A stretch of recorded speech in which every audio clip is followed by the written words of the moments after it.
Dennis, I'm here today with Dennis, but really I know him as Defnoodles. the deafest of noodles. Dennis, what's your last name? Feitosa. Feitosa, if you want to say it in Portuguese. Are you a Portuguesian? No, I'm Brazilian. You are? Yeah. Where are you from? São Paulo. What? Yeah. So I got to know you as I was watching you during the pandemic. Yeah. You used to do a character with a cat, and it was Yeah. really sarcastic, Yeah. and you had cat ears. I did. And you had the crazy background that you put in, and you would just rant on everything. Pretty much, yeah. So how did that happen? So it's funny because, like, that, I used to do, like, reaction style content on YouTube, meaning I would just, like, watch music videos that people would send me and, like, react to it. Yeah. And then at one point, I got kind of sick of doing it like that. Yeah. So I started reacting to, like, memes and more topical stuff. Yeah. And then, do you want me to wait? No. Oh, okay. And then, like, just more stuff kept happening, like, on the internet. And I think it was around the time that this YouTuber, Onision, was going through, like, a huge scandal. And, like, what's the name of the guy from, like, To Catch a Predator? The Chris... Hansen. Chris Hansen, yeah. Chris Hansen was doing, like, a huge expose on him and shit. And this guy was, like, every day uploading a video of himself, like, having a meltdown. So I started doing it, like, recovering it in a very, like, satirical way, just kind of, kind of playing into whatever he was doing, just, yes-anding the shit out of it, right? Like, oh, yeah, this guy's very normal. He's, whatever dumb shit I would say. And then people started liking it, and his scandal, like, went away. Then there was this thing with Nikocado Avocado.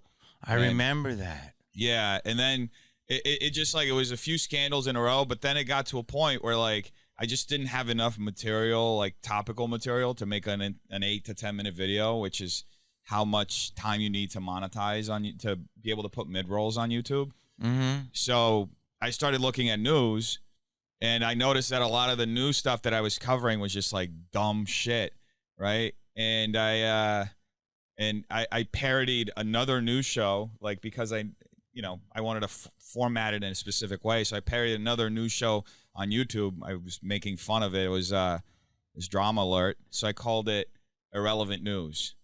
Right? Yes. That's what it was called. Irrelevant News. Yeah. And it was huge. I don't know if it was huge. I saw it all the time. I feel like I watched it every day during the pandemic. Really? Yeah. I feel like a lot of people, yeah. I mean, I had a good viewership for a while, yeah. Why did you change the format? So it was several different things. I really enjoyed doing that format for a while, right? I think I did it, like, about maybe 2.5 years. And I loved doing it, but then it just started getting stressful and, like, not fun. And at the same time, like, people started considering me like a newsman, right? What's wrong with that? Well, I'm not a newsman. You were. I mean, yeah, people were getting, like, the dumbest news from me, but I was, like, honestly, like, my favorite parts of, like, doing that was being able to tell a random, like, dick joke in the middle of, like, something serious. You would save the most crazy news, and then at the end, you'd put 2 cats, and that's why I heard. Yeah, I do a palate cleanser. Palate cleanser. Yeah. And now a palate cleanser. Yeah. So wait, what happened? Why did you do ears? Why did you wear ears? So the story around that was I used to do, when I was doing the reaction videos, like, as it was transitioning into this, like, covering news type stuff, I had to wear headphones because I had to hear what the video that was in front of me was playing. So but I had these cheap fucking little headphones. They're like $10 headphones from Amazon. And they broke one day, and the only pair of headphones that I had were these cat ear headphones that belonged to my now ex-girlfriend that were there. You were so bad. Yeah. So she wasn't there. She was like, it was the beginning of COVID, so she had gotten stuck in New York.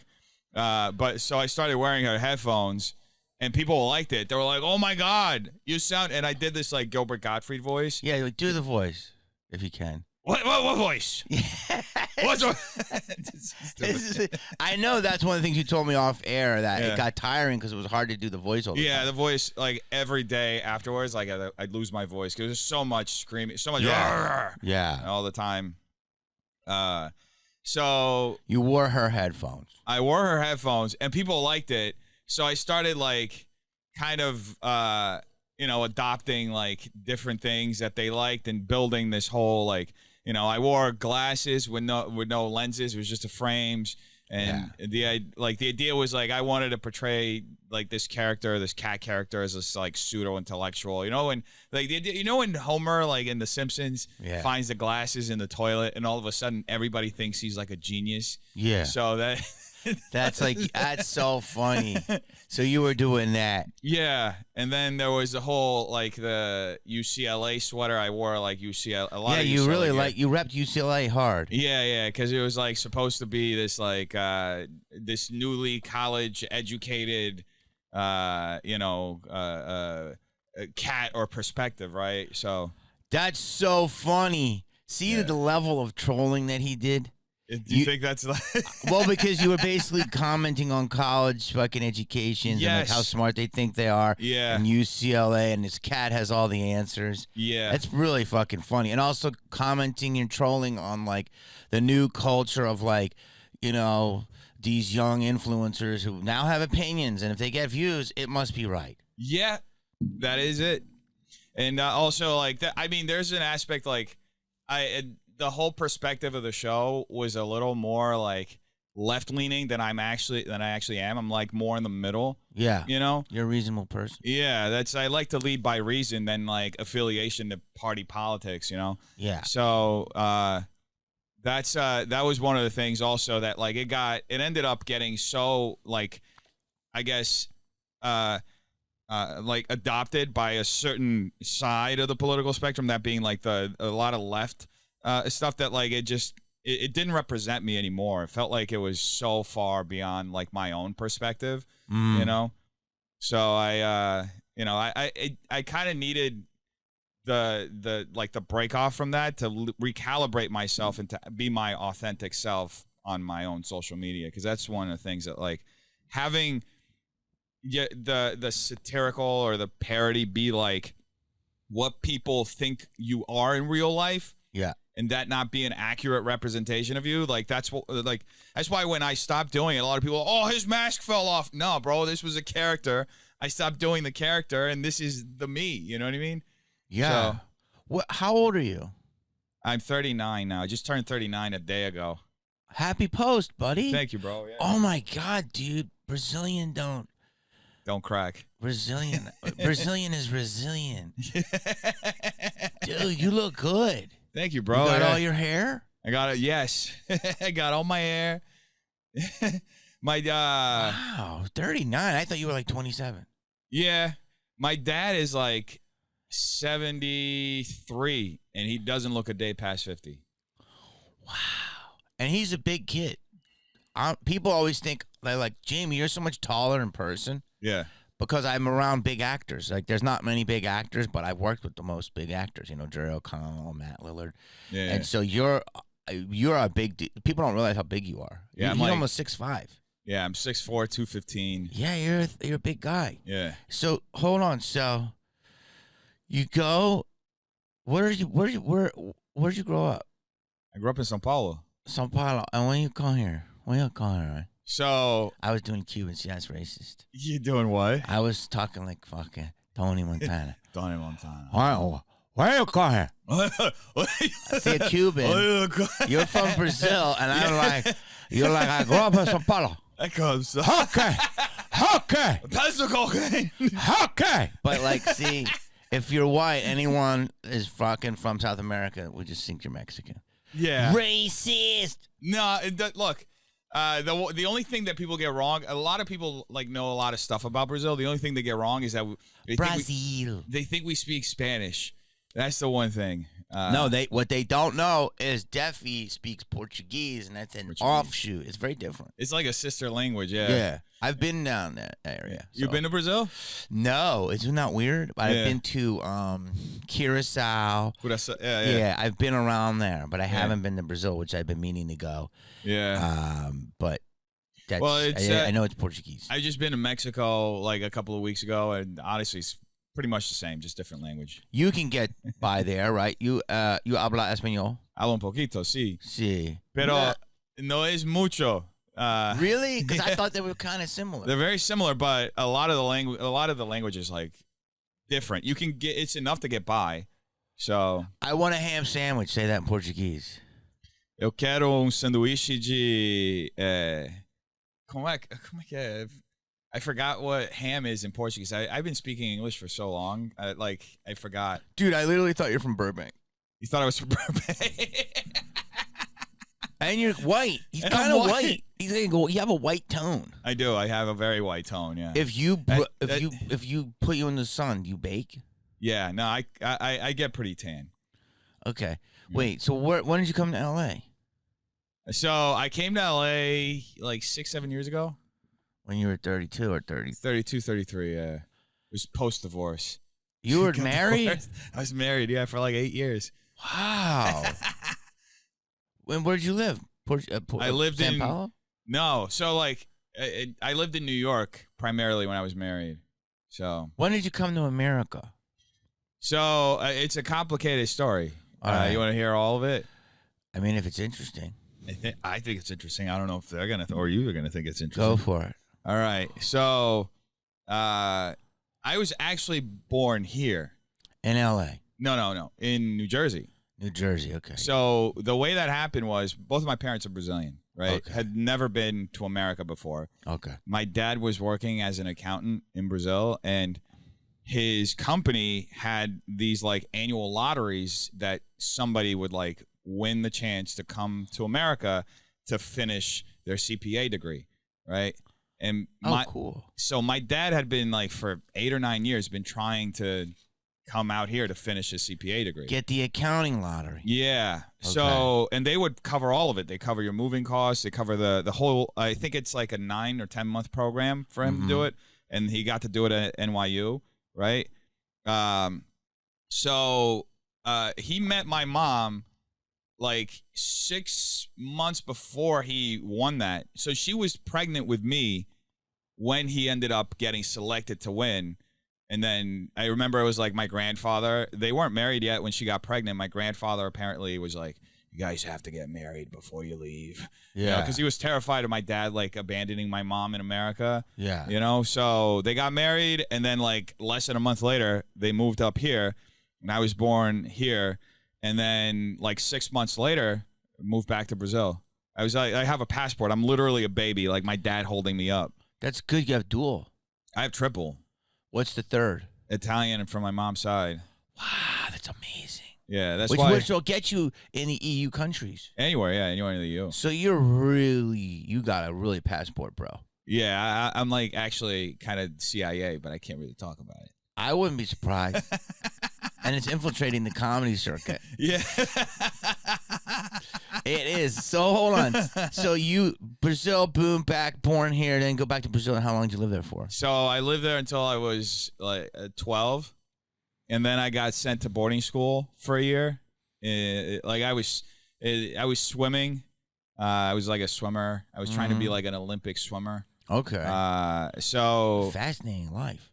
I guess, yeah. Living it felt not fascinating, but I guess that's how it is for most people. So did you swim? You went to boarding school, and then what? So I went to boarding school after like a year and a half. I came back to Brazil, finished out high school, and did like 3 years of college in Brazil, and then I transferred my college to Florida, to the University of North Florida in Jacksonville. And that's where I finished. UNF? UNF, yeah. I don't even, dude, I've done every college in Florida. I've never You've heard done of UNF? No. I've done UCF.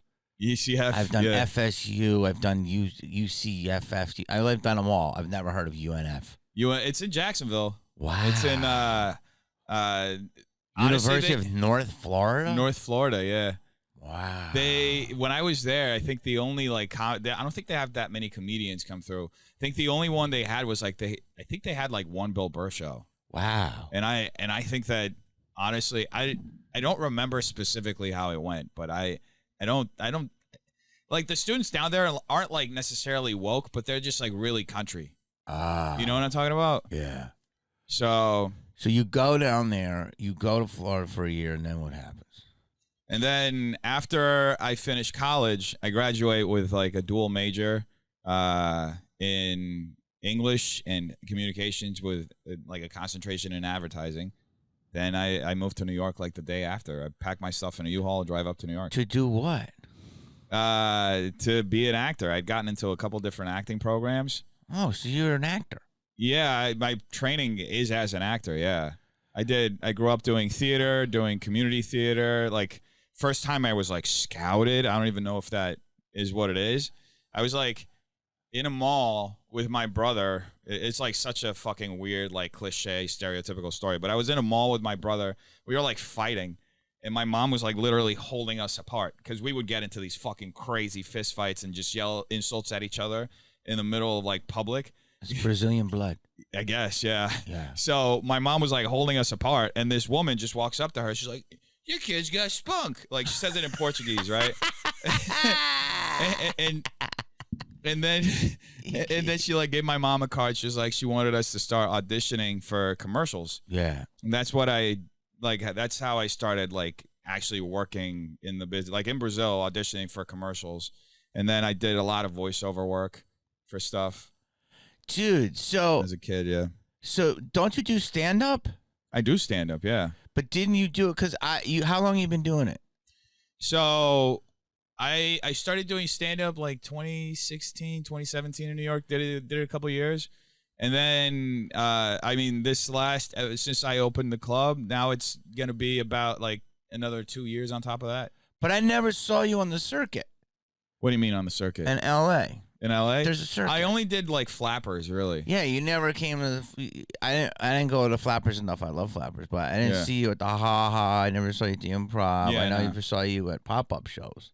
No, I would just So honestly, you just do Flappers. Yoo-Hoo Room? No, I did the main room a bunch of times. Your show or be part of a show? No, I was a part of a show. I did like 2 shows with Jeremy Piven. Yeah. I got bumped by him twice. Like it was, yeah. Because he's Jeremy Piven. I'm a fucking nobody.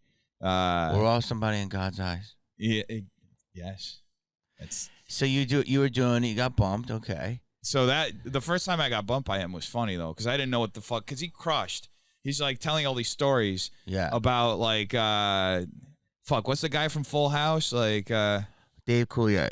No, the other guy, the good-looking guy. John Stamos. Yeah, he's telling all these like hilarious stories with John Stamos and shit, and like all these celebrities, and it's crushing because it's like people love that shit, right? They love hearing, oh, so and I go up there and I'm like this Joe Schmo, like I'm talking about being broke and my girlfriend's dirty car and like all this shit, but I did well. But it was just like intimidating to see him do like 15 minutes and just crush the whole time and leave the energy like all the way up there. And I'm like, it was the first time ever in my life that I'm like, how the fuck am I gonna follow this shit, right? And I had to do 8 minutes. So I went up there, just did my material, like kind of roasted myself a bit at the top, like, you guys, the celebrity walked out. Now you guys get a dude who's got a mop on his head or some shit. Always good to do that. And then how did you do? I did pretty good. Yes. Yeah. Listen, it's all part of the passage. It's a rite of passage. Yeah. It's a great way to learn. Yeah. The good news is, imagine if like you were famous and then you had to follow someone. I'm not going to name names, but I had to follow very big, huge killers the other night. 2 different times in the same night. And I was like, I'm just going to do it. I mean, I've done it my life, and I've been doing it a long time. So it went well, but I've done it and it sucks. But at least when you're anonymous, which you're not anymore to me, but maybe some people don't know you as much as him, it's less pressure. Yeah. But when you become, known and then you do it, they can say, oh, Dennis didn't have the set. But you already you had a good set. Yeah, I had a good set. Yeah, it was good. It's all part of it. You know what I mean? It's like, listen, it's just fucking shooting hoops. Yeah, you know what I mean? It's literally like because I was thinking about it. Sometimes like a show might be off for me, and it sucks because they pay money and it's so much pressure. Yeah. But what do you do when your favorite player has a bad game? Yeah. They don't get the money back. So it's like that. That's what comedy is. And you ever have like those things that maybe in your head, like you're like, it didn't go as well as I expected, and then you watch the tape the next day and you're like, oh, actually, I did work out pretty well over there. That's good because you might have something called bomb years. Yeah. And bomb years is Whitney Cummings taught me that phrase. And kill years. And comics who have kill years are usually delusional. They're like, oh, I killed. But they didn't do as well, and they're overcompensating. Bomb years are people that always do well or kill, and they go, I don't know if I did good. Yeah. So it sounds like you tend to go to bomb years, which is good because it keeps you humble and working harder. Oh, yeah. That's, I mean, the whole practice of stand-up, like, it's just constantly humbling you. 1,000%. Like every time you get up on stage, you can have. I mean, there's that. I was just talking to somebody who is a good friend who's a host of the club, Doug Fager. He's like a comedy store guy, a roast battle guy, and he was. We were talking about how you have a great set, and then you have the worst set you've ever had. You know, it's like your great set's followed by your worst set. Dude, it is. It's hard because if you do multiple things, like I was saying this the other day. I was talking to somebody who's really young in the game, and he's like, I couldn't go up in front of certain people because I didn't want to look bad. And I'm like telling this guy, then you're not going to be a comic, dude. And because unfortunately everything is everywhere now. So there is no more image. So if you're just an actor and it was the 1980s and you had to keep your image, then it was like, this is your image, and every time you show up is perfect, and then they hide the coke in the back and all that shit, right? But when you're a comedian and you want to have an image, that's like, okay, you'll work out private in little clubs until you present the final set, right? Mm-hmm. Some of the greatest specials you've ever seen, you can hear about the workout sets, right, before they went up. But now, with social media, everybody's everywhere, and they're going to just get you. So it's like you're going to see warts. Yeah. And the thing is, if people are worried about looking bad, you can never do comedy. Yeah. It is a super humbling experience. Yeah. And I kind of, I don't know, because I only know of this era. I don't know how it was before where you could actually hide all that stuff, you know, but I kind of appreciate how just raw it is now. Because, I mean, I think that being able to fail gracefully and be confident that even though you failed, that you're going to do well, you know, again, I think it's a good thing for people to know. Because, like, I feel like society in general is just so obsessed with, like, the W, right? Everybody wants to be winning all the fucking time. Like Andrew Tate says, I never had a loss in my fucking life. No, bro, you've had numerous, you know? You can't, like, just cosmetically present your life like an Instagram post, you know? Like, it's not reality. And I think it's just, it's way more inspiring for people, and it's way more relatable if you show the warts, you know? Vulnerability, you're saying. Yeah. Well, that's what comedy is. It's like comedy is showing your most, you know, I always say if you're a good comic, you're vulnerable. Yeah. You know what I mean? You can, because then audiences don't feel like they have it all figured out. Yep. So you got to be the captain of the ship, but then if you show a little bit in your armor, then they'll be like, oh my God, they even relate to you more. Yeah. So let me ask you a couple of questions. I hate to go, but now do, I'm curious about your clips. Yeah. Because you just start a clip and you're looking at something and then you'll rant and then it'll just cut off in the middle. Why do you do that? It makes me mad. You gotta leave. I love the cat. The cat always fucking had the beginning, the middle, and the end. The cat finished. Now you're like, well, this is what happens, right, when you're cleaning a toilet bowl, and you think you're gonna have these type of cleaners. Well, and then it cuts. Well, you gotta leave them wanting more. Wanting more. There's not a thought. You cut mid-thought, and I get so fucking angry. And I'm like, what happened to nudes? Yeah. Is that a new angle you're doing? It's so I'm going more with like commentary. I'm not trying to be like a news person. I'm just trying to kind of your reaction video. Yeah, reaction commentary on stuff, and I try to squeeze as much as I can into a minute. and try to. They always have to be a minute because the reel. Just about that. Like they can't really be much longer. Honestly, most people watch between 7 and 15 seconds. So anything that's like 30 to 40, you're already like borderline. Like you know. So we're literally gonna have no attention span in 2 years. Basically, yeah.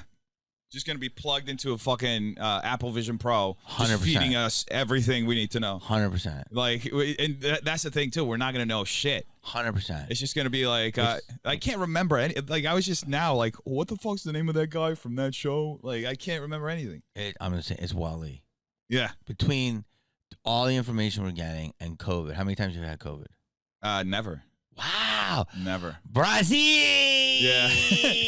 Who was it? The guy that superstar from Brazil. Oh, Neymar? Yeah, Neymar. Yeah. I bet he's never had COVID. Probably not. No. See, that's incredible. Yeah, my mom's had it 5 times though. God bless her. She's strong as hell. I've had it 3 times. Yeah. But each time my brain is like, yeah. So you don't. So yours is just from 5G towers. What? Your brain is gone. My brain? Yeah. Oh, my brain's gone. My brain's gone because of information in COVID.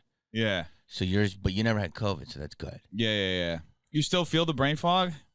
Not as much, but like I literally was like thinking about something the other day, and I was like, you know that place, the Mexican food, and it was like it took me like a minute, and I go, Del Taco. Like, Del Taco. I forgot the fucking name of Del Taco. That's no bueno, dude. I mean, it's not Taco Bell, but it's number 2. Yeah. It's Del Taco. I could not remember Del Taco. Well, now you're surely not gonna forget. I was just like, how the fuck do you forget Del Taco? So it's like that's sometimes, but then there's other times I'm like, but I'm doing all those like lion's mane and everything. Yeah. All these mushrooms help. Yeah. Natural. I don't get high. You microdose? I don't, but a lot of people love it. But I mean, I'm not opposed to it. I'm not ready to be like, but apparently people say it's not. It's amazing. But, yeah, my girlfriend microdoses all the time, and she says it's great. Yeah, people say it, like, yeah. But there's a bunch of mushrooms you can do that don't get you high, and just there's like really productivity. Yeah, so taking them. It's something with like the psilocybin or whatever. It helps with like anxiety and depression. I don't fucking know. I'm like completely clean. I don't drink. I just drink like a couple of Red Bulls a day, and that's pretty much it. Did you ever do anything? Yeah, I've done tons of drugs. I not like hard drugs. I've done like acid, Molly. I've smoked weed. I tried coke a couple of times. Not for me. Wow. Yeah. A Brazilian who doesn't like coke. What, is that rare? It's very rare. Yeah. I tried Racist. it with I tried it with a friend of mine. He went off the deep end with a coke, but I was just like, he kept doing it. Oh, he was like so into it that he was still living with his parents in his bedroom with the door open doing lines during the day. So that's how much he was into it. Day bumper. Yeah, day bumper. Wow. Yeah. Would the parents see the coke? With the parents, they didn't care. I don't know why. That's a true Latin parent right there. They don't care. They're like, yeah, we helped sell that. Yeah. These are jokes, people. Wait a minute. So, wow. So, yeah, you know what? There are people like you. That's brilliant. I've never tried coke. Yeah. Only because I was scared. Like, I was like, I want to be successful, and I've always heard horror stories. But yeah. So are you clean, or you just don't do nothing? No, I don't even drink. I haven't had a drink in like 12 years. Haven't smoked sober, weed in 6-7 years. I guess technically I am. Stopped? I mean, I don't see the fun in it. Yeah. Also, I have to be like sharp. Like, not only to be on stage, but also to like all the business ventures, everything I'm doing all the time. Like, you know, I'm trying to take care of my parents too. Like, I just don't. If I'm high, if I'm sitting like stoned on a couch, I'm missing out on something that I should be doing. Your mom's not gonna eat. Yeah, well, no, they're fine with money, but it's more of like my dad has like Alzheimer's. He's like pretty advanced, so like she needs, and she's older, so you know they need help with stuff, you know, and it's just me and my brother. So you're being very responsible, which is nice. That's a beautiful thing. And also like the kind of business I run, like I inadvertently take care of so many people too, you know, that come through my building every night that I have to be like laser focused, right? So wait, what's crazy? So I'm driving, so I've become a fan of you because I'm watching you during the pandemic, and I'm laughing. You made me laugh a lot. That's good. And And then one day I'm driving and I'm with my girlfriend, and she goes, "Oh my God, look!" She goes, "Defnoodle Comedy Club." I was at toy. I was picking up some toy, and here you are. So what happened? You decided to open your own comedy club at the corner of like Gardner and Sunset? Yeah, that's exactly what it is. Yeah. I'm good. Like literally across the street from Toy and Guitar Center. Yeah. So, which I love because I love that area and it's all fucked up right now. But it's getting gentrified. It's coming back. There's some huge condos. There are like 300 units that they're building across the street. Out of nowhere, which literally was a shoe store. But I mean, it's getting better, but I just hate it's either a condo or a fucking meth alley. Yeah. And I hate the fact that but I love that you plopped down there. Yeah. So what happened? Like, what brought all this on? Talk to me. So, because LA really needs another comedy club. Yeah, there's so many already. Well, you're 8. You're 8. Let's go through them. You ready? Yeah. Store, Improv, Factory. Yeah. Okay. Then Ice House, Flappers, Haha, The Toe. Okay. The Comedy Chateau? Yeah. That's 7 I can think of. Yeah. And then you got all the, like, the minors. Well, then there's all these other, like, rooms and pop-ups. Yeah. You do a Don't Tell or different things like that. And then there's, like, Jay Davis. He's got 3 rooms. Yeah. He's got Yamashiro, and he's got The Weed. Yeah. And then, like you said, there's all different pop-ups around. Then you've got the Bourbon Room. Yeah. So... Listen, I'm all for it. I think that the world is what you just said. It's going to become Wall-E. Like, it's either we're all just going to sit like this, or eat. That's why you see all these dumb food influencers because they have nothing. Nobody needs them for anything. So they'll just shoot fucking lasagna 3 different ways and act like they're doing something. Yeah. So it's either going out to a concert, going out to eat, going to a festival, or going to a show. And that's it. Everything else will be in your phone. That's kind of what I believe. Yeah. And so I don't think it's a bad idea what you're doing. Yeah. I just, honestly, it came out of like this selfish need to be able to have time to do stand-up.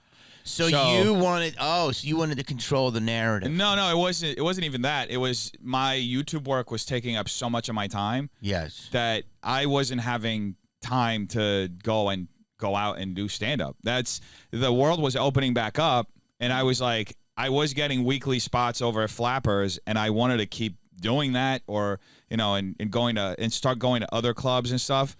But I just didn't have the time. I didn't even have time to go to like open mics and stuff. So my logic was I could diversify my business by building like studios in a building and have the front of the building be like a comedy club, right? So I could have a space to do stand-up, So what happened? So what'd you do? Also, it was partly inspired by Ronnie Dangerfield and Earthquake. They kind of did the same thing, right? So I know what Ronnie did. What Earthquake? Where did he do it? He had a club too. Oh, okay. Where? Yeah. So, but with Dangerfield, it was more of like he wanted to have a club so he could work out his bits to go to the Tonight Show, right? Mm-hmm. But with me, it's like I just want to have a place to work, So you can work out your bits for YouTube. Yeah, for YouTube, or I can just have a place where I'm constantly doing stuff without anybody having to control the stage and tell me how much time I get or whatever. I don't go up there and do like a half hour every day. I do as much time as I give every other comic, right? You said I don't want to do the gatekeepers. I'm going to keep my own gate. Basically, yeah. To quote DJ Khaled, like he has this thing where he says, if they shut the door in your face, rip out the door and build your own. There's some shit like that. So wait, what made you pick that area, and how did it start, and how long have you had it?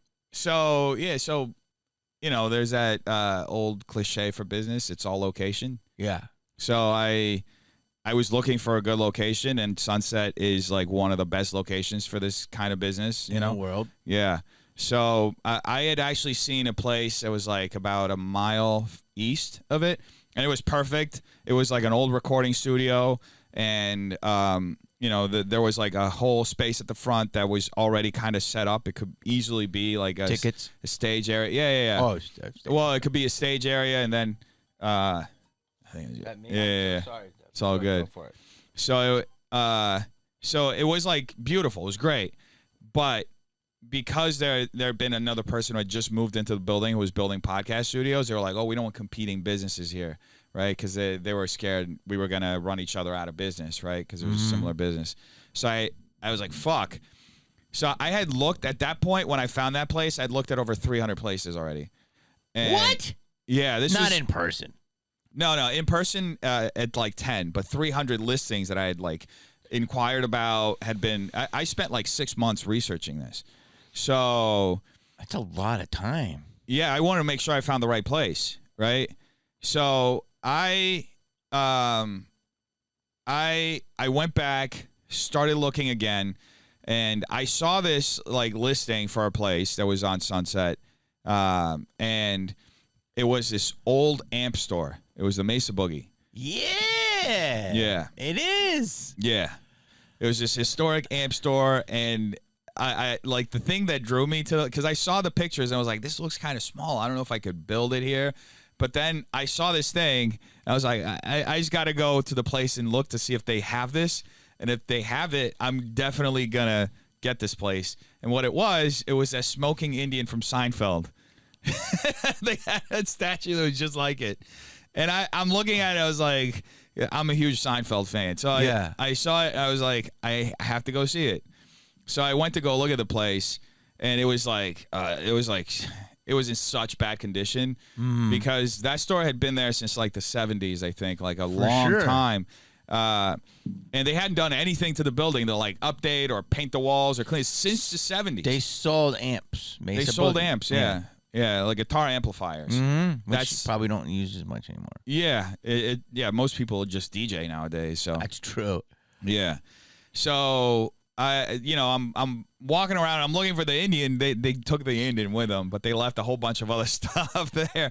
But yeah, I'm walking around and I'm looking. And as I'm in the space, I'm like, okay, I could maybe make this work. And I'm starting to like imagine how I could like separate like the two areas and where I could build my office and all this stuff. But it definitely needed a lot of work, right?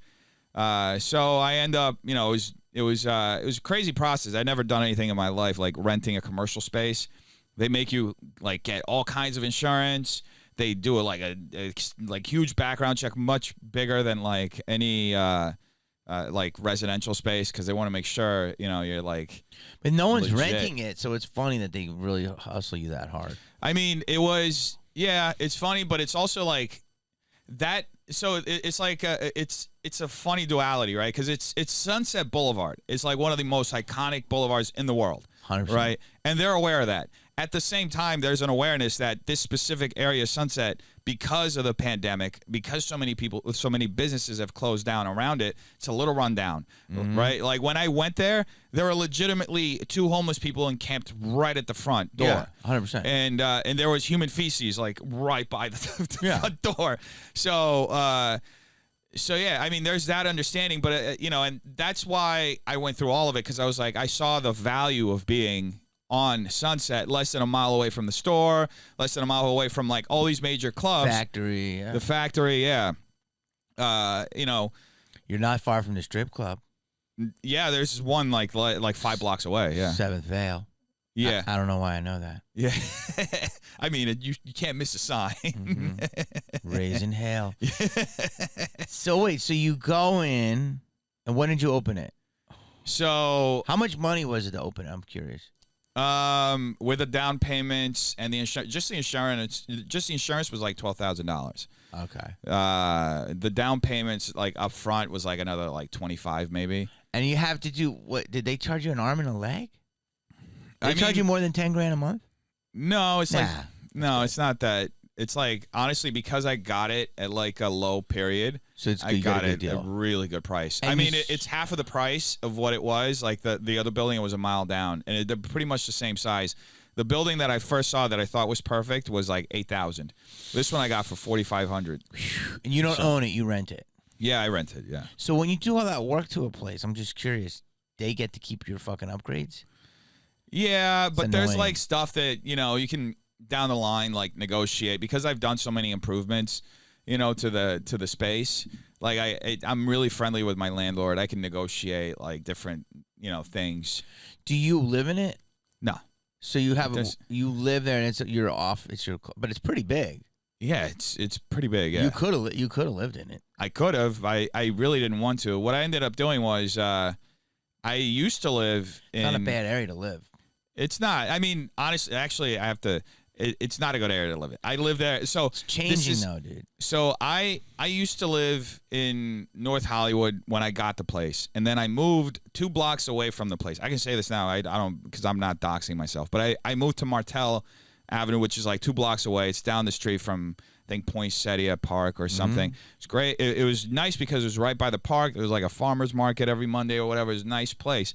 But I mean, I live in the Valley again. I love the place I live in right now because I got this huge house with a huge backyard. I have 5 dogs. They have enough space to run and stuff. But like I fucking hate. I hated living in West Hollywood because every day I'd wake up to a homeless dude jerking off on the street and like just like the most awful shit and like fights happening all the time and like I lived in a penthouse, so I had the most amazing view of the Hollywood sign and everything. It was beautiful. Really? But you were tired of people coming and doing a little pre-cum on your the quality of life just was shit. I felt trapped. Yeah. You know, I felt trapped in my apartment, and, you know, luckily I could just walk 2 blocks to go to the office, and I was so caught up with that. But after I moved to the house that I'm in at now, like, I was like, man, what was I doing, you know? I love that area where you're at. I love it. I know it's a little intense right now, but it will come back. Yeah. Like you said, all these condos are being built. Yeah. So you have your podcast studio in there, and then you have your club in there. Yeah, so I have 2 podcast studios, and then I have like an office area / like green room, and then there's the club at the front. And how many does it seat? 55. 55, and how often do you go up? Like 4 times a night. How? We're running like open mics Monday through Friday, 4 times a night, and then on Saturdays we have shows. And then so do people come in and pay for a spot? We have 2 of the mics are free and 2 are $5. I hate the charging. I'm not judging you. Yeah. But I love the fact that you don't charge. Yeah. They used to be all free, which is beautiful. For the first like 6-7 months they were all free. It was 2 or 3 mics that we ran. They were 3 times a day, all free. And part of the reason why I ended up having to charge $5 was there's the aspect of covering some of the rental costs, but there's also like I was getting so many homeless people who would just come in and just like sit there and like and then I didn't mind. You know, to some extent, like, you know, they're like, you know, distracted from whatever's happening. Some of them would even go up. A lot of what they would say. Some of them would have a pretty good set. A lot. No, I mean, yeah. There was one guy who was very funny. Mm-hmm. He was very funny, but like the majority of the ones that went up was like incoherent shit. Mm-hmm. It was like follow that microphone. Yeah. Here's the thing. When I came up, I have a whole thing about it. I started in 1990. Yeah. So no one ever paid. Whatever, but we would do it. It was a different time, dude. We would do it at places called coffee shops. Oh, yeah. And there was no Starbucks. But it would be hippies. Like, there would be hippies, but it would be like poets. Yeah. It would be like Indigo Girl style music. I think the Indigo Girls were actually on the circuit. It would be like interpretive dancers. And like there'd be like 5 different art forms and comics. Yeah. And it was a freak show. And you'd sign up. And some of the places encourage you to buy something or you got to buy a tea or whatever. And we used to hate it, but we get it. Yeah. But now there's this whole thing of charging. But I do see it. It's annoying. I like that you're doing it because it's fair. Mm-hmm. You have to have a barrier to entry. Yeah. But I also hate that there are people, and you're not one of them, that will fucking straight up like milk struggling artists. Yeah. And that's annoying. That does suck. That's why that's why out of the 4 we have, 2 are free. It's beautiful. That's a beautiful thing, man. And then there are people like I have a whole infrastructure where like people can become hosts at the club, and once they're hosts, they get everything free. They get not just all the mics, but they get the shows. They get access to like everything that we have at the club for free. Dude, that's beautiful. So, and you know, I would say that a good portion of our regulars are our hosts. Like we have a pretty tight knit community, and that that's really ultimately what I want to build. Right? How did you get young comics? Did they just walk up to you? They just come to the club. They know their mics, and they come to the club to do it. But how long has it been open? It's gonna be. I mean, as far as this format that we're doing, it's going to be about a year now. Because the first 6 months, I didn't really do mics. I did like one show a month. Yeah, so, but how did you? Did comics just walk up and knock on the door? Yeah, it's like word of mouth, Dude, so you got the club. Yeah. And your mics are like 5 to what? When so they start? We have one at 5, one at 7, one at 9, and one at 11. 7 days a week?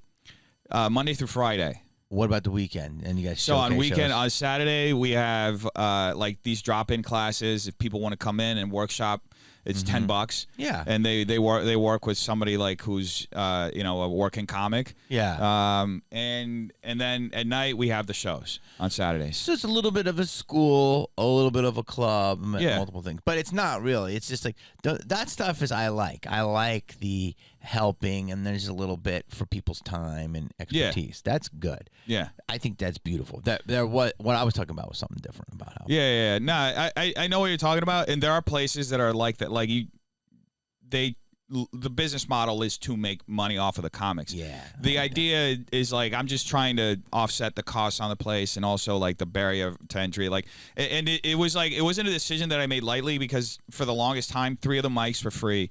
And then it was just one was charged, and I ended up having to swap it out because like one day, I mean it's pretty funny, but like one day it was raining. It was like this was maybe like 2 months ago. It was raining, and we had a full house for like an open mic. I had like 30 people there when it's only 15 spots for the mic, and like 5 minutes. 5 minutes. It was 5 minutes each. Yeah, but the reason why we had so many people is like.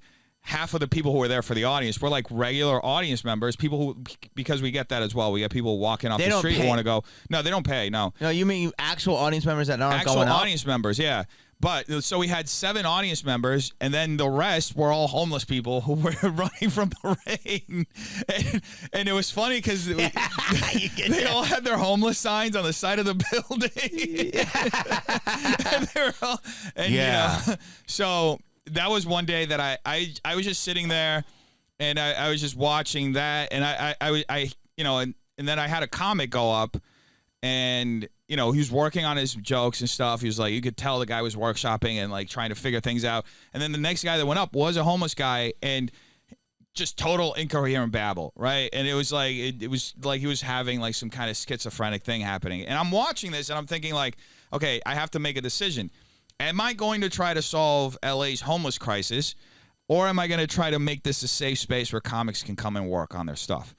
So, and that's where like I consulted with a lot of people. I talked to them, and they said, maybe you should just start charging for this other mic, and you still have 2 that are free. It's really nice of you, dude. This is really nice of you. You're doing it the most generous way of anyone, and that's really nice of you, dude. Yeah. But let me say this, is that what's crazy about comedy is I always get mad about it. There is no barrier to entry. Anyone can start. And it's like, I was the same way. Like, I didn't know anything, and I was just signing up and stuff. And what was the difference between me and someone else? I just didn't look like I shit in the street, but I kind of did because I was homeless, but not homeless, but I was homeless in the sense I slept in my car. I had a car. Yeah. Or I was sleeping on someone's couch, and I didn't shit in the street, but I shit in the toilet that I didn't own. Yeah. Because I borrowed someone's toilet. So, I mean... there's levels to it. I think there's levels. Obviously, if people are shitting in the street, they're mentally crazy. No, I'm talking about like a homeless person who shouldn't be on the street. I'm not talking. I get you. I'm not talking about comedian who's trying to make it living in his car or doing that stuff. But I'm trying to be as altruistic as I can. But, you know what I'm saying? But the thing is, so anyway, this is an amazing undertaking that you're doing, and it's working. Yeah, it's working. And so you have. So you go up every night, you do your 5, and then you're building a community of comedians. Yeah, that's the point, yeah. And so now, and then on the weekends, you're doing showcase shows. Yeah. Or like headliner shows, what you say. Yeah. Yeah, I try to build a show, like get a solid headliner, right? A big headliner, somebody with like a name. And then I try to give the comedians at the club like an opportunity to be on a show with like a bigger name, and also to use it. So each show is like that I'm doing from this show series. They're curated or like half produced by myself, and as well as like one of my hosts, to give them the opportunity to use the show as a networking opportunity so they can get themselves booked on other stuff. You know, so they'll book people that they, you know, so they can exchange, because that's what happens a lot. Like, oh yeah, I'll book you, you book me, right? Yeah. So I try to, you know, I try to make it feel like they can get that. Where do you think comedy is going to go? I'm fascinated by people that start now, because here's what I think it is. Yeah. When I started, it was to get 5 minutes to get on TV or to get an agent. Yeah. On a showcase night. So all the big clubs had showcase nights. Mm-hmm. And then you get an agent. Yeah. And then you get a TV credit, like on Comedy Central or something, like 5-minute spot. And then from there you work up to, like, you know, Tonight Show, Letterman, stuff like that, or Conan. Yeah. And then from that you get a sitcom holding deal, and then you get a sitcom, and then you get a movie. And that's how it was. And then you become this thing, and then you play colleges and all this shit. Mm-hmm. But since so many things are irrelevant now, legacy media is dying. It's the brands are not dying, the awareness, but the viewership is. Yeah. So now, like, I did this podcast a couple weeks ago, and this guy had an amazing studio in Naples, Florida. Shout out Caleb. And he had comics on. What he does is every time a comic comes to the club, he has them on his pod. Mm-hmm. They help him. He's building his podcast. He helps them because he's locally big and growing nationally. And he had comics on that were selling way more tickets than me I never heard of. Mm-hmm. So I think that is a good sense of, like, people have these followings, these fandoms. Yeah. And it's all I would tell people now, just build up your talent, but, you know, you don't have to worry about legacy media. Yeah. But it's like, to me, I guess if I was starting out now, I was just like, I want to be able to get good, sell tickets, and then become my own entity. Yeah. I think, honestly, I think that the difference between the path that you described of, like, traditionally going down, you know, I think that the difference to now is that instead of one path, there are many. I know, which is annoying. Yeah. Because, like, we would audition 8 people. Mm-hmm. And I remember this night, 8 people. You talk about being bumped. I was bumped. Yeah. By Rodney Dangerfield. And he came in to run his Tonight Show set. Yeah. And I was auditioning for Comedy Central. And there was, like, 2 slots and 8 comics. Yeah. And I got it only because I actually had a pretty good set, but it was also because they fell for me and I followed the super legend. Yeah. But the network wanted me. I don't know. I was coming up. I wasn't that good yet, but it was like, oh, we like this guy. So they picked me, but literally 6 people got effed out. Yeah. But do you remember who those 6 people were? Yeah, some good ones, but they were good. But it's like, I'll tell you off air. But the bottom line is like the wall had one thing to the top, if I can see. But now you can have multiple climbers. Yeah. But that was a funnel system that was like, you're gonna be seen. Yeah. But now you can have there's many outlets, but are they going to be seen? So even the definition of what the top is has been redefined. 1,000%. So I don't know. I like the way it is now because it feels more democratic. Dude, I do. I'm with you, but you have to look at the pros and the cons. Yeah. What do you like about it? I like the fact that you can basically actually be like a self-made person. I like that. You can go, you can hustle, you can build a social media following, and you can just, you know, go on the road, do your own business by yourself. You know, you can have an agent and a manager, but you don't necessarily need one. Agreed. You can have multiple streams of income with like a very low production cost and just do everything yourself. You know, and I'm not saying it's ideal. It's a lot of work. And at some point, if you want to scale, you're going to have to get somebody to help you. But it's a lot more freeing in terms of the career path choices that you give yourself. It's less freeing in terms of time because it's going to be a lot more time consuming. But you'll be able to actually carve out the career you want for yourself, free of the limitations that traditionally were there, right? That an agent would say, don't take this role because you're going to make yourself look like this. You just go out and fucking do it. Nobody cares, right? And I think it's in terms of professional career, it's a lot more freeing. 1000% agree. Yeah. What don't you like about it? I mean, probably just how time consuming it all is. That's okay. So I have 2 comments on that. Is that you are right, which like I remember when I was doing press for a movie, like one of my first movies was Scream, and when we do press, we would just get picked up in a town car. Yeah. And we would just show up, and you would do radio in the morning, you would do something in the afternoon, like the papers, and then at night you would do a TV appearance. Yeah. You didn't have to do nothing. They put a spoon in your mouth. Yeah. You know what I mean? Fed you coffee. Then when I got my first headlining gig at a club, you know, and colleges, when you do it, they just give you a buttload of money and they fly you in and you do it and you leave. Yeah. Well, clubs were like, well, you need to do the radio. We need you to promote this. And I was like, for the club, shouldn't people just show up? So, and it's gotten way crazier with social media. Now you got to post, you got to do links and all this shit.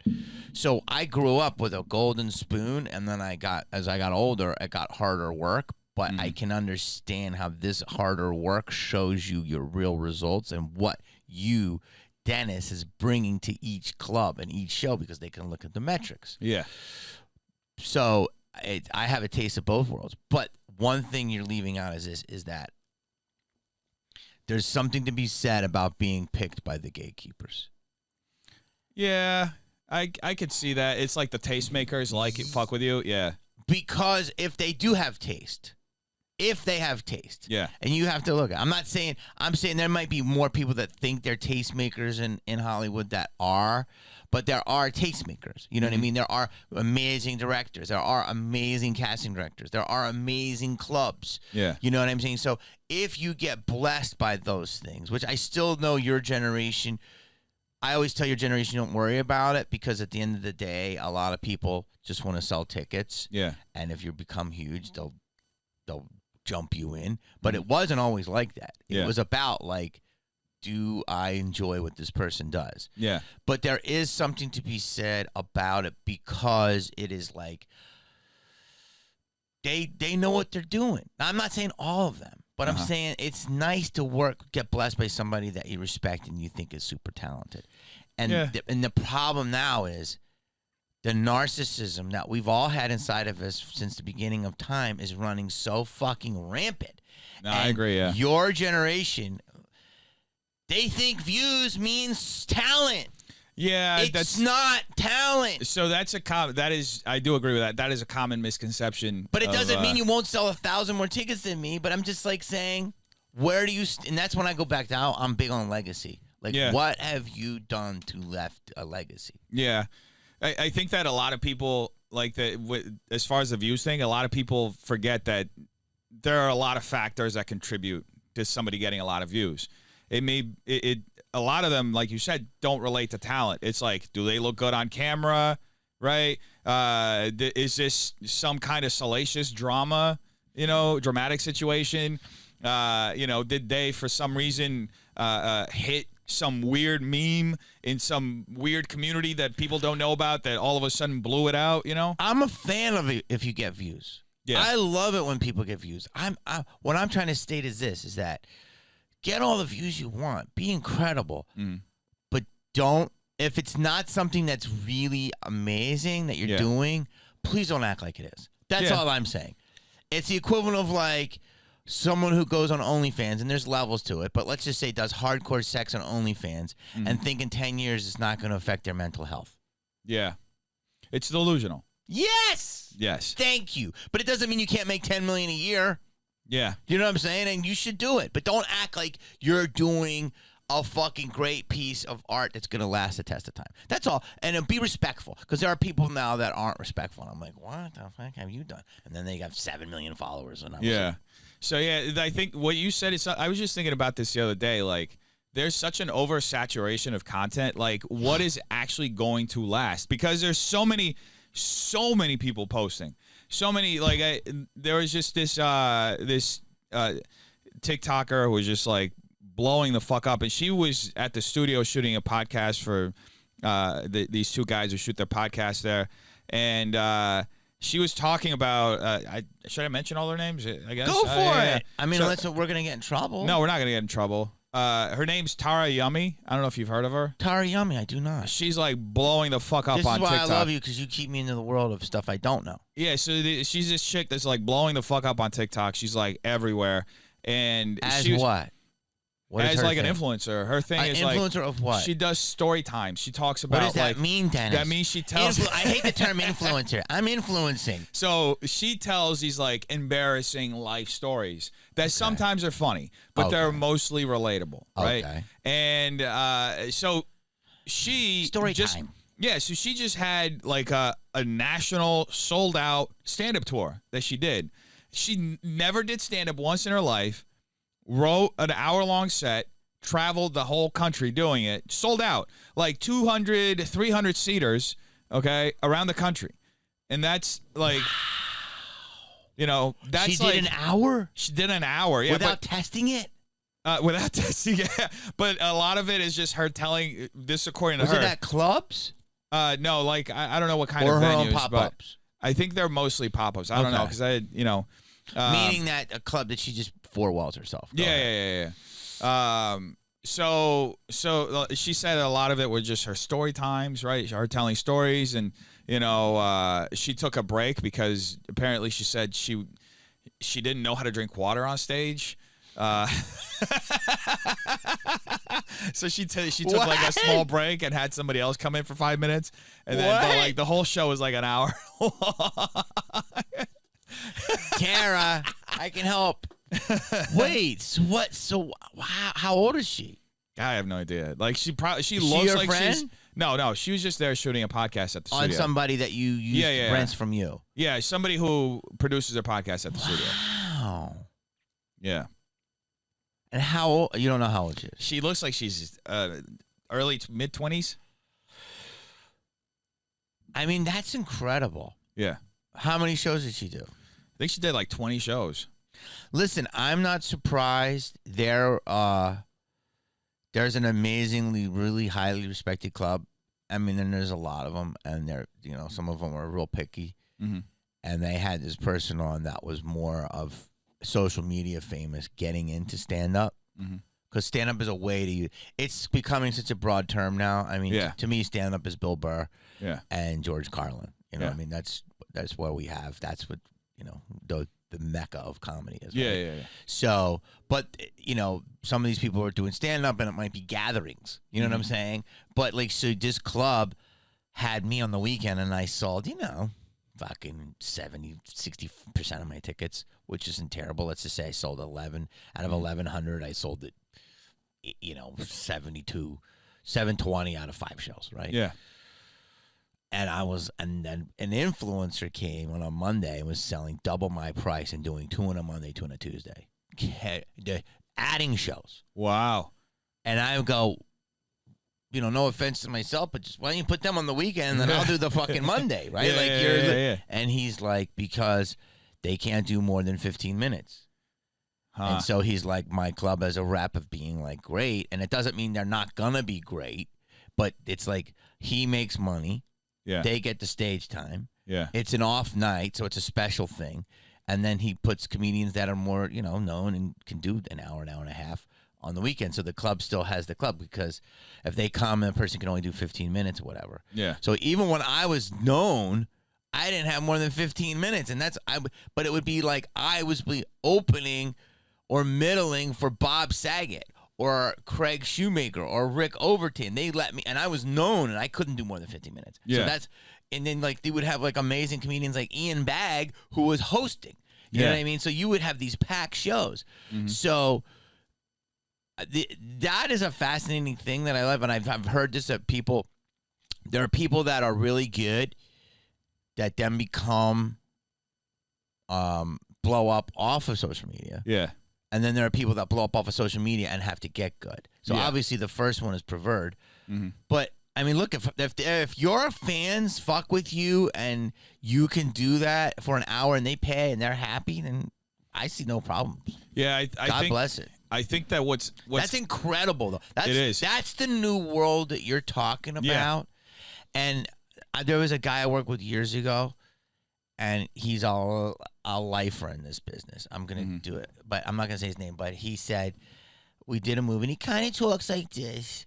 And we did a movie, and he said, you know, it's not as sexy as it once was, but you make a living. And That's a really good way of putting it. And I was like depressed, but he was like, you know, you make $2 million a year, which is great. But like to him, the days of like making $40 million a year were gone in his eyes, which I don't think they are, but I understand what he's saying. Yeah. But he's like, now our businesses, you make a living, and you have these journeyman creators, whether it's actors, whatever. Yeah. And so I think that is good. It's not as sexy as seeing, you know, discovering Ryan Gosling. Yeah. Do you know what I mean? Do you think there's going to be another Ryan Gosling?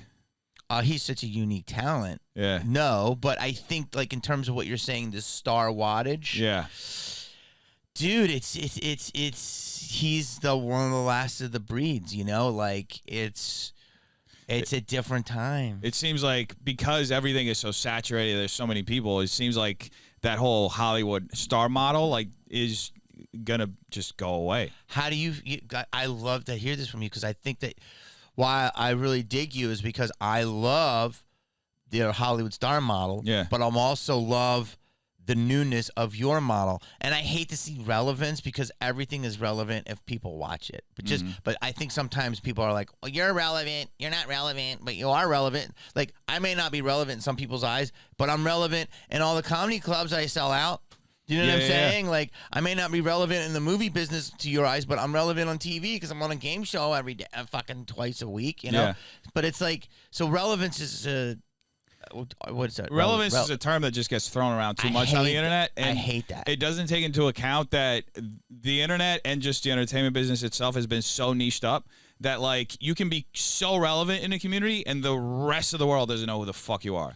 Exactly, like the person you just named, she's super relevant, but I don't know who she is. Or like the Minecraft community, like those guys are huge. They're like tens of millions of followers. They walk out on the street, and nobody knows who the fuck these guys are. It's insanely smart, dude. You said like they're not, because they're on People Magazine. Yeah. So what you just said is you're right. It's the star system is. I think I talk about it. It's done. Yeah. I agree with you. Yeah. So I agree that Hollywood will be done. I think that Netflix will run. I think Paramount will be bought. I think Apple will buy like a big place like Disney. Yeah. And I think it's going to be tech companies. And Pretty it's much, like legacy media and brands that you build. Yeah. Yeah, that's pretty much where it's going, I think, yeah. Because it tends to consolidate. Every business, it gets super like fractured and then it consolidates. And that's what we saw even with the pandemic. Because I remember before the pandemic, there was this, with traditional media, they had this huge, like, they were so against the streamers, right? And like just streaming, whatever. And then everybody went, like, that's when Peacock launched, like everybody launched Disney Plus. They all launched their own. And it just felt like, okay, we're all in the business now, in the streaming business. And it feels like it even took away from like the theatrical side of the movie business a little bit. Because it's like, sometimes you'll get the movie like within a week on Amazon. You can just rent it out while it's still in the movie theater. Yeah. Yeah, I was just wondering that because I saw Roadhouse is coming out, and it looked like a Prime movie, but they're saying it screens so good that they might save it for theater. So the model is like pretty much, because we're all on our phone, and eventually our phone is going to be in our eyes, like you already said, the Apple Provision. And eventually it's going to be at the back of our head. 100%. It's 100%. So it's all fucking get your money, make your name. But like I just went to this con this weekend. You know these worlds, the con worlds? Yeah. They're incredible. It's insane. They're huge, dude. And I look at myself as a fucking human piece of sculpture. Uh-huh. People want to come more and more now because they see me, because AI will come, because robots will come, because avatars will come, because, you know, that artist, I want to say she's Brazilian, maybe not. She's marrying her avatar. She's marrying an AI boyfriend. Oh, I didn't read that. It's a big story. You should look into it. Yeah. Oh, yeah. And she's marrying a virtual man. And I'm sorry. but she's an artist. We as men have failed so much. She went out and found a dude. She's gonna get. She can nag him for hours. She's gonna get pixelated. She's gonna get dixelated.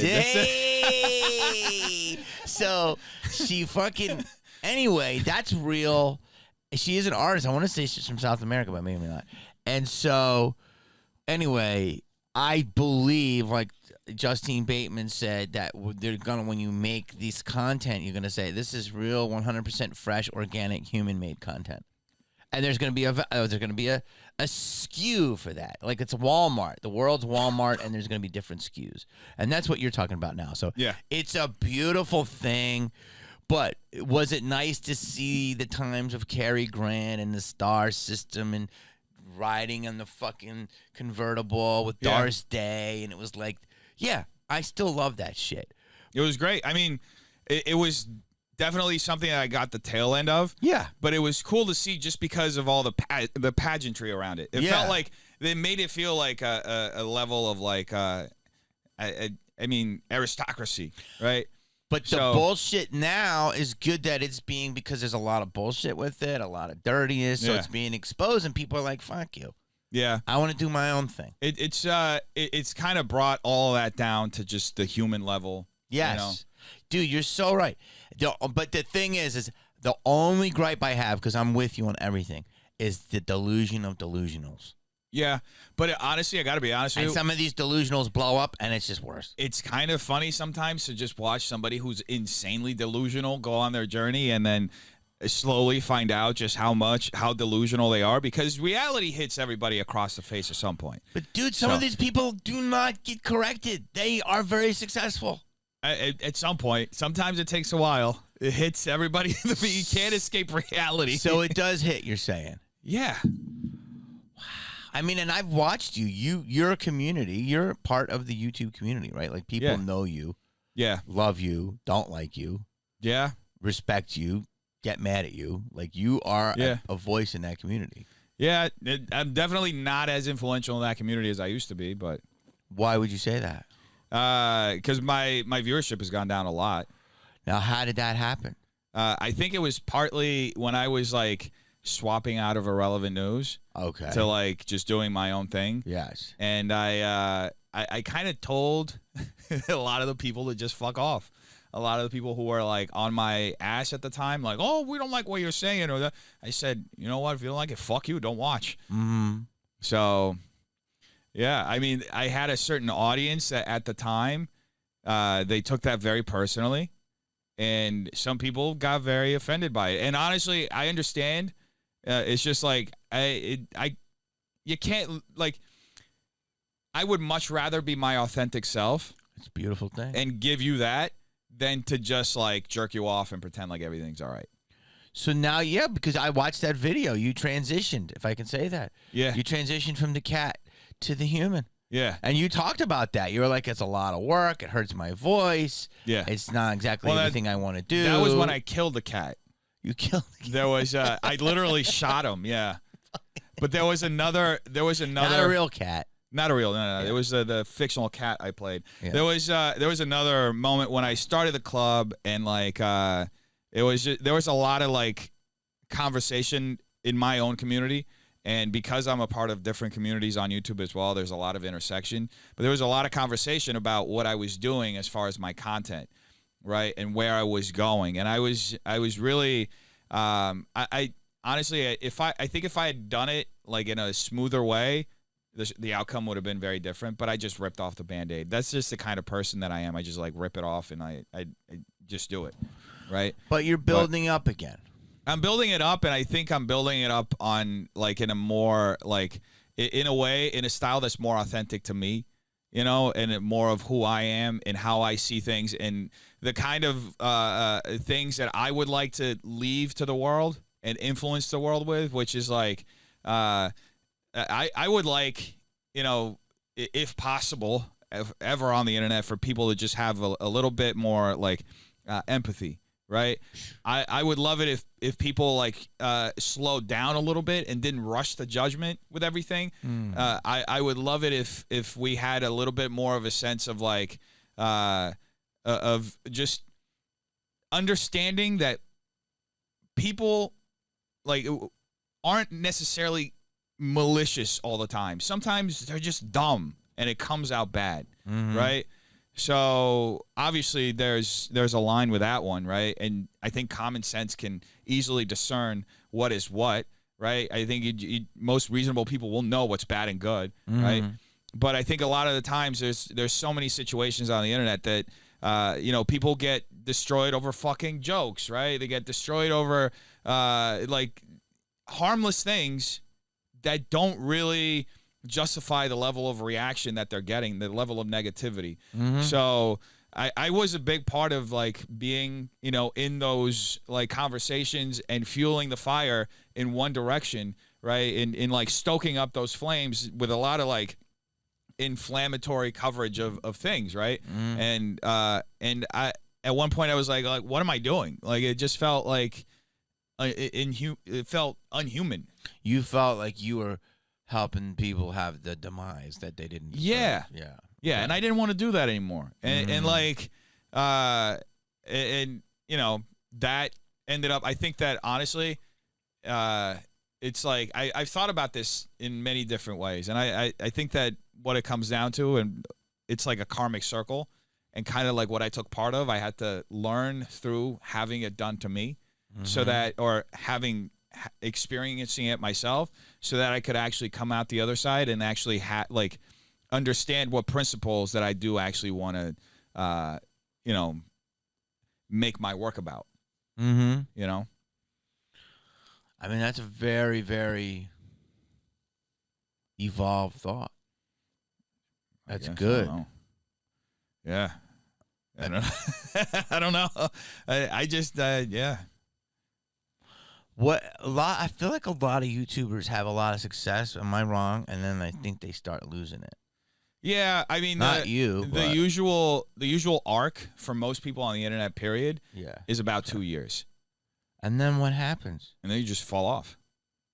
And it's just people like there used to be. It's like almost like a formula, right? Like they fall off, or their mind falls off. Nah, it's like the attention span of the internet of people. Just after 2 years on average, like if you're a social media personality and you're still maintaining the level of engagement in your community and relevance, in the conversation after 2 years, you're pretty much like outliving what most influencers get and experience, right?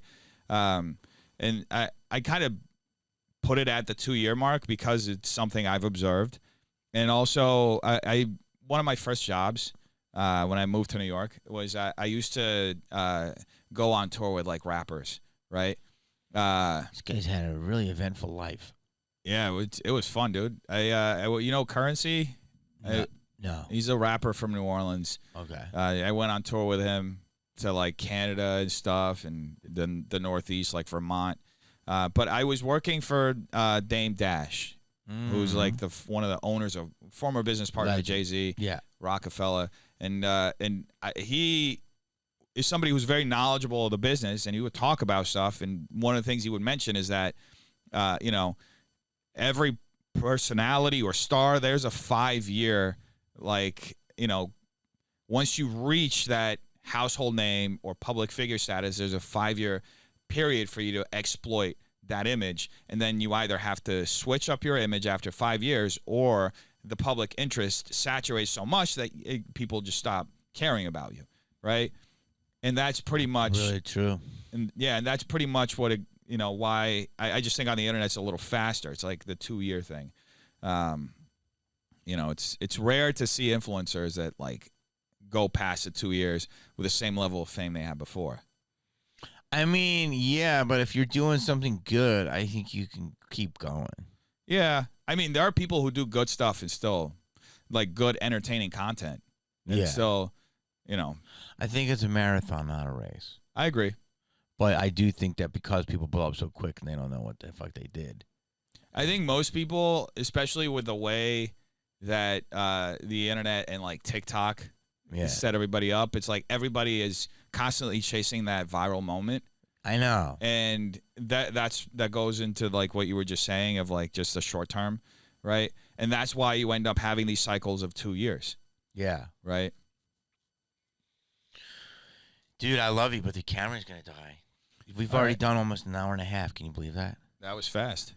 I know. Fast, dude. I could talk to you for a while, dude. You have really interesting takes on things. Oh, thanks, bro. You know, I have grown up watching your work. I've said this before when you went on my podcast.